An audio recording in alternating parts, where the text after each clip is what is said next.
Assalamu alaikum dear listeners. Welcome back in my channel Learn Commerce with SI. सबसे पहले तो मैं आपको रीज़न बताना चाहूँगी कि क्यों लेट हो गई वीडियो अपलोड होने में इसलिए लेट होगी। जैसे कि आप सबको मालूम है कि पाकिस्तान में फ्लड की कंडीशन है, सिंध बहुत ज़्यादा इफ़ेक्टेड प्रोवेंस है, तो उसकी वजह से जो है इलेक्ट्रिसिटी प्रॉब्लम और इंटरनेट प्रॉब्लम्स की वजह से ये वीडियो अपलोड होने में थोड़ा सा टाइम ले लिया।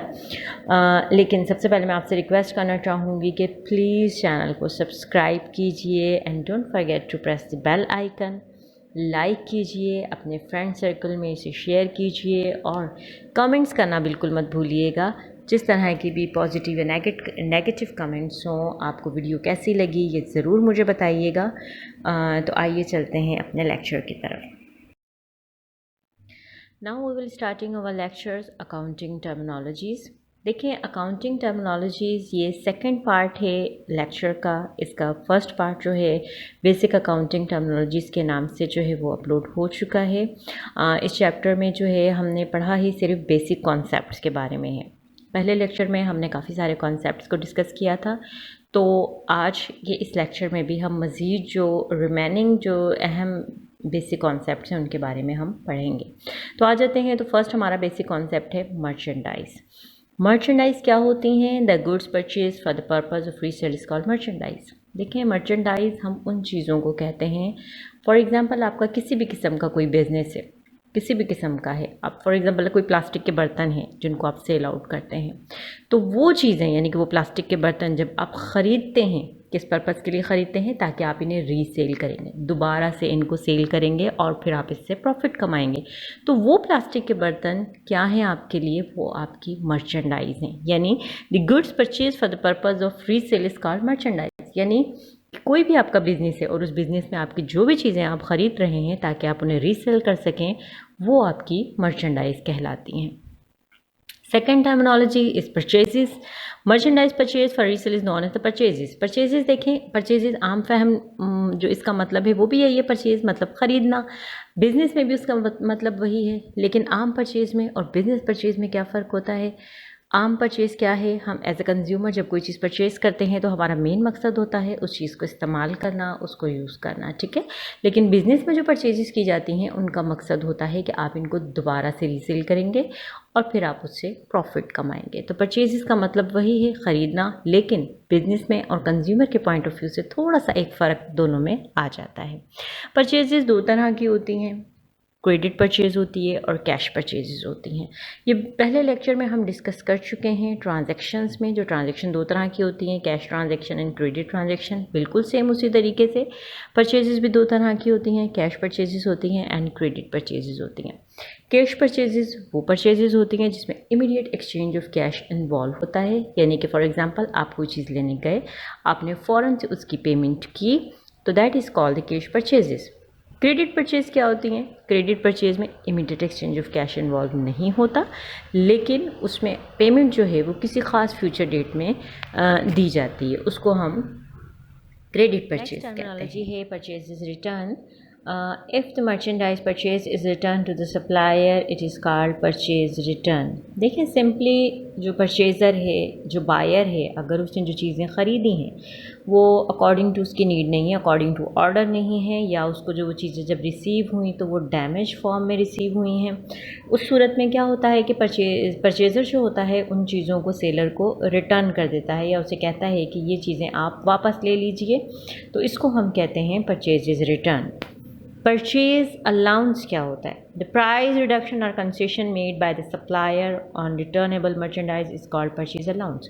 परचेज रिटर्न जो आपने करनी है, ठीक है, जो आपने उसे कॉल करके कहा है सेलर को कि भाई ये चीज़ें आप वापस ले लीजिए। अगर सेलर आपको कोई ऑफ़र देता है कि ठीक है आप ये चीज़ें रख लीजिए, मैं आपको इसके ऊपर कंसेशन या डिडक्शन या कोई डिस्काउंट दे देता हूँ और आप ये चीज़ें अपने पास ही रख लीजिए। फॉर एग्ज़ाम्पल, अगर 10 रुपीज़ पर पीस कोई प्राइस है उसमें आर्टिकल की, तो 8 रुपीज़ जो है पर पीस के हिसाब से जो है आप इसको रख लीजिए। अगर तो परचेज़र इस ऑफ़र को कबूल कर लेता है तो that is called the purchase allowance. Sales क्या होती हैं? Merchandise sold in the course of trading is called sales.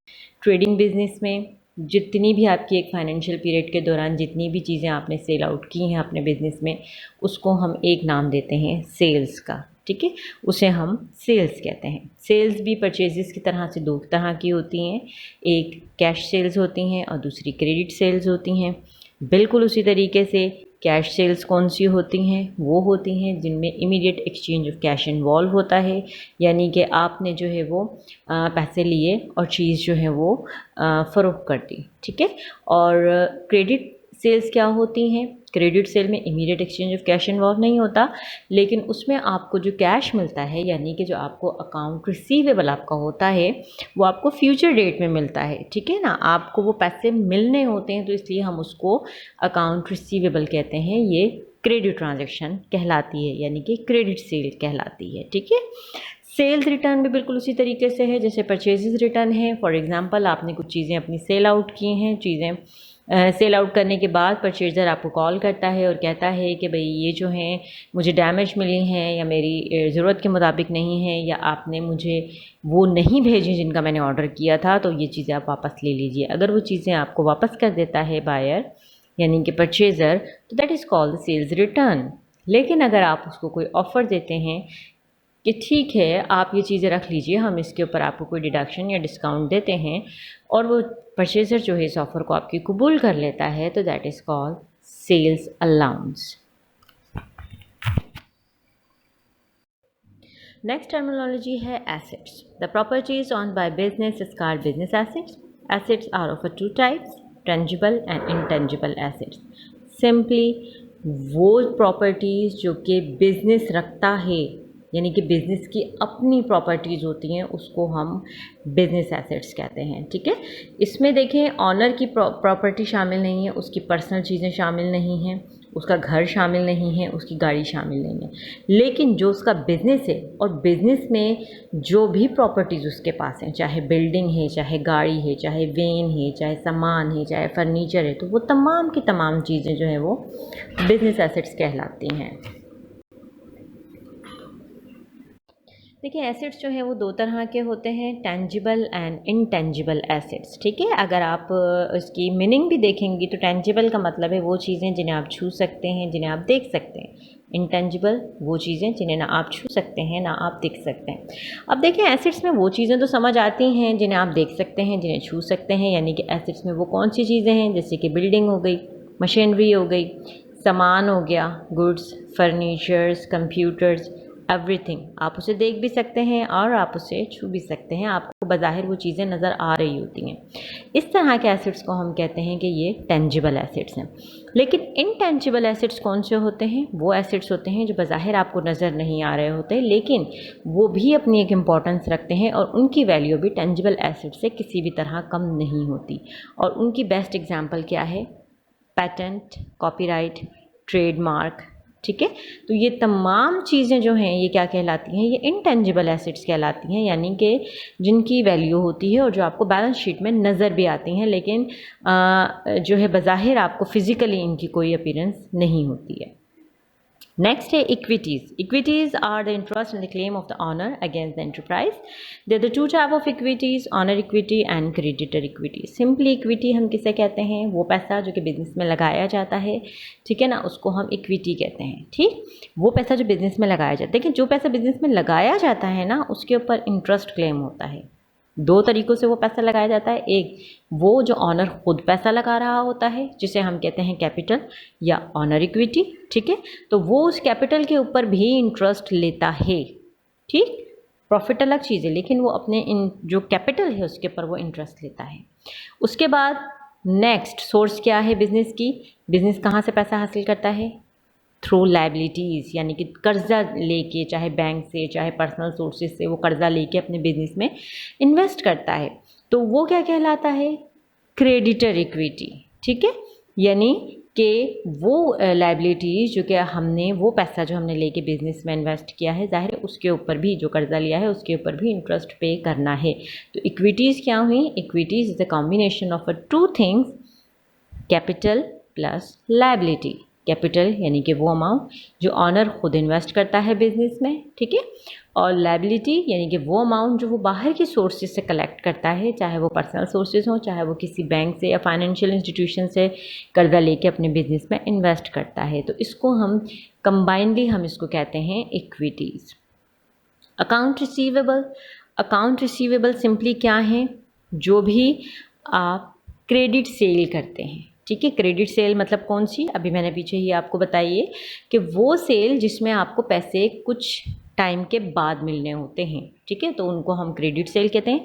अब वो पैसे जो आपको कुछ टाइम के बाद मिलने होते हैं तो उस अमाउंट को हम कहते हैं अकाउंट रिसीवेबल, यानी कि वो पैसे जो आपको रिसीव होने हैं, अभी हुए नहीं हैं लेकिन वो आपको होने हैं।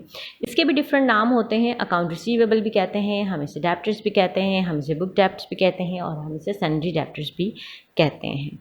अकाउंट पेएबल बिल्कुल उसी तरीके से जैसे कि अकाउंट रिसीवेबल क्रेडिट सेल थी, अकाउंट पेएबल क्या है, क्रेडिट परचेजेज हैं, वो परचेजेज जो हमने की लेकिन जिनकी पेमेंट हमें करनी है फ्यूचर में, अभी हमने नहीं की, यानी वो अमाउंट हमारे ऊपर पेएबल है, हमने उसे पे करना है, अदायगी करनी है हमने, तो उसको हम कहते हैं अकाउंट पेएबल। अकाउंट पेएबल के डिफरेंट नाम होते हैं, जैसे अकाउंट पेएबल है, क्रेडिटर्स है, सन्ड्री क्रेडिटर्स है, हम इस तरह के उसको नाम देते हैं। बैड डेट्स, बैड डेट्स कौन से होते हैं, बैड डेट्स वो होते हैं इररिकवरेबल डेब्ट इज कॉल्ड बैड डेट्स। देखें, हमने क्रेडिट सेल कर दी, अकाउंट रिसीवेबल जो हमें रिसीव होना है, लेकिन उस फाइनेंशियल पीरियड के दौरान हमें वो जो अमाउंट रिसीव होना था वो हमें नहीं हुआ, ठीक है। तो अब लास्ट में जब आप फाइनेंशियल स्टेटमेंट बना रहे होते हैं तो उस वक्त हम उनको बैड डेट्स करके जो हम डिक्लेयर करते हैं कि ये वो अमाउंट है जो कि हमें रिसीव होना था लेकिन हमें रिसीव नहीं हुआ। मर्चेंडाइज इन्वेंट्री, मर्चेंडाइज क्या थी, यानी कि वो गुड्स जो हमने परचेज़ की थी for the purpose of resale, ठीक। अब वही मर्चेंडाइज जब फाइनेंशियल पीरियड के एंड में हमारे पास बच जाती हैं, यानी कि वो सेल आउट नहीं हो पाती हैं या सेल्स होने से रह जाती हैं, तो उन बच जाने वाली मर्चेंडाइज को हम सिंपली मर्चेंडाइज इन्वेंट्री कहते हैं। Voucher, return evidence in support of a business transaction is termed as voucher. Voucher एक आम वर्ड है जिसे हम रसीद भी कह सकते हैं, यानी कि आपकी ट्रांजैक्शन को जो सपोर्टिंग एक एविडेंस होता है, एक कागज़ का टुकड़ा होता है। फॉर एग्जांपल, आप कहीं गए, आपने परचेजिंग की और आपको एक रसीद मिली, तो that is called the voucher. Entry, the transaction recorded in order of a date of occurrence in journal is called entry. Entry यानी कि सिंपली जब भी कोई ट्रांजैक्शन हुई, जिस टाइम हुई, जिस डेट पर हुई, फ़ौरन से आपने जर्नल में उसे नोट कर लिया, तो इस नोट करने के प्रोसेस को हम कहते हैं एंट्री। ओके गाइस, तो आज का ये लेक्चर हमारा यहीं पर फिनिश होता है, ख़त्म होता है, ठीक है। अल्लाह हाफिज़, इंशाल्लाह नेक्स्ट वीडियो के साथ जल्द हाजिर होंगे।